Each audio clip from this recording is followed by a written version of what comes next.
I remember when it all started. My first business wasn't just a venture, it was my obsession. I built it from the ground up, and for a while it felt like I was building an empire. I can still picture the early days, how it felt to see that first website go live, the first product launch, the first sale. I thought I had cracked the code to success. I was living the dream, or at least the version of it I'd created in my head. It was a tech startup, something that, at the time, felt like the future. I had a great idea, a solid plan. I'd been in the tech industry long enough to understand the potential, and I believed wholeheartedly in my vision. I poured my savings into it, took out loans, borrowed from friends. There were moments when I'd look at my wife, and though I never said it out loud, I knew she was as scared as I was. But I pushed ahead, too blinded by ambition to acknowledge the cracks that were already forming beneath the surface. I moved quickly, too quickly, and looking back, that was my first mistake. I hired a team without really vetting them, hired out of need rather than out of careful consideration. I wanted to grow fast, to scale up as quickly as possible. There's this myth that the tech industry rewards speed, that if you don't move fast, you'll miss the window of opportunity. So I raced against time, against the clock, against competitors I didn't fully understand. At first, the momentum was there. We had some early traction, some investors who believed in the idea, customers who loved the product. I remember thinking I had figured it out, but what I didn't realize then was that growth isn't just about increasing your customer base or getting funding. It's about building something sustainable. I had no real structure, no clear processes in place. My tech was solid, but the rest of the business was held together by wishful thinking. I didn't build a team with complementary strengths. I hired people who were as eager as I was, but not necessarily skilled in the areas that needed to be. I trusted people I barely knew because I wanted to believe in them. The first sign that things were going wrong came quietly. At first, it was just little things, delays in production, customers complaining about minor issues, things that seemed fixable. But then the cash flow problems started. Our burn rate was higher than anticipated, and the investors were starting to ask questions. I wasn't prepared for the scrutiny, the pressure. I'd been so focused on innovation, on the dream, that I hadn't built a solid foundation. My finances were a mess. I had overstretched, relying on projections that were too optimistic, on numbers that seemed good on paper but didn't hold up when things started to slow down. I was pulling in every penny I could, trying to cover expenses, trying to meet payroll, trying to keep everyone happy. But the pressure was crushing. I stopped sleeping. I became paranoid, constantly thinking that I was moments away from losing everything. Every day felt like a battle I was losing, and I was too proud to admit it.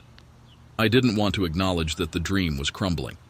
Instead, I kept telling myself that we were just in a rough patch, that it was all part of the journey. But it wasn't. It was the beginning of the end. Then came the layoffs. It's something I'll never forget. The looks on the faces of the employees I had brought on, people I'd encouraged to take risks with me. They believed in me, and I had to let them go. That moment felt like a gut punch, but even then, I couldn't fully grasp how bad things were. I kept fighting, hoping things would turn around, but the reality was clear. The company was done. The investors pulled out, creditors came knocking, and the bills piled up higher than I could handle. When I finally made the call to shut down, I remember feeling this overwhelming wave of shame. I had failed, not just in business, but in every way that mattered. My wife, my kids, they were counting on me. I had put everything into this, sacrificed so much, and now it was all gone. The aftermath was brutal. It wasn't just the financial loss that stung. It was the loss of confidence. The failure weighed on me every day. I couldn't shake the feeling that I had let everyone down, that I had failed my family, my employees, the people who had put their trust in me. There was no success story to tell. I didn't have a quick comeback or a new idea to roll out. I just had a sinking feeling of defeat. It took months to even begin to process what had happened. For a long time, I couldn't face the reality of it. I buried myself in distraction. I found temporary comfort in trying to fix small things around the house or picking up odd jobs here and there. I told myself I just needed time to figure it out, that the next idea would be better. But deep down, I knew it wasn't that simple. The truth was, I wasn't sure I could ever get back to where I had been. My first business had consumed me. It had consumed my time, my thoughts, my relationships. And now that it was gone, I felt like a shadow of the man I once was. There were times when I questioned everything. Was I ever cut out for this? Had I been fooling myself the whole time? But after a while, I realized that the failure wasn't the end of the road. It was a lesson. A hard lesson, to be sure, but a lesson nonetheless. I had learned what not to do. I had learned the importance of focus, of structure, of making smart, steady decisions. And most importantly, I had learned humility. I couldn't dive back into something as risky as my first venture. Not yet. I needed a fresh start, but one that was grounded in practicality. So I took a completely different direction.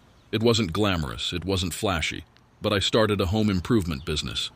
It wasn't anything close to the tech startup world, but I'd learned the hard way that sometimes the best way forward isn't through the next big idea. It's about building something that works, something steady. I started small with a few contractors, a couple of employees who I knew I could trust, and a focus on customer service. I didn't try to grow too fast this time. I focused on making sure we delivered on every job. I remember the first year was slow. I didn't try to take on more than I could handle, and every job, no matter how small, was an opportunity to show that I had learned from my mistakes. I knew that if I could just deliver consistently, if I could build a reputation for reliability, I could make it work. The first few months were tight. There were still moments where I doubted myself, where I thought maybe I'd made the wrong choice, where the fear of failure crept back in. But slowly, things began to turn around. The work was steady, and more importantly, my customers were happy. Word of mouth spread. The business grew, but it grew in a way that felt sustainable, in a way that didn't feel like I was running against the clock anymore. I wasn't chasing the next big break. I was building something real, something that had value. Looking back now, years later, I can see how far I've come. The business is thriving, stable, and I've been able to put in place systems that I didn't even know I needed the first time around. But the truth is, that failure, the one that took everything from me, was the turning point. It taught me everything I needed to know. It shaped me into someone who understands that success doesn't come from taking risks for the sake of risk, but from understanding the balance between ambition and caution. I don't think I would have made it without that failure. It was the crucible that forged me into a better version of myself, even if it hurt like hell to get there. It took a long time to get back on my feet, but now, when I look at my family, I feel a quiet pride in knowing that I've rebuilt something real. Even if it wasn't the dream I envisioned, it's still a life I can stand by. It's not perfect, but it's mine.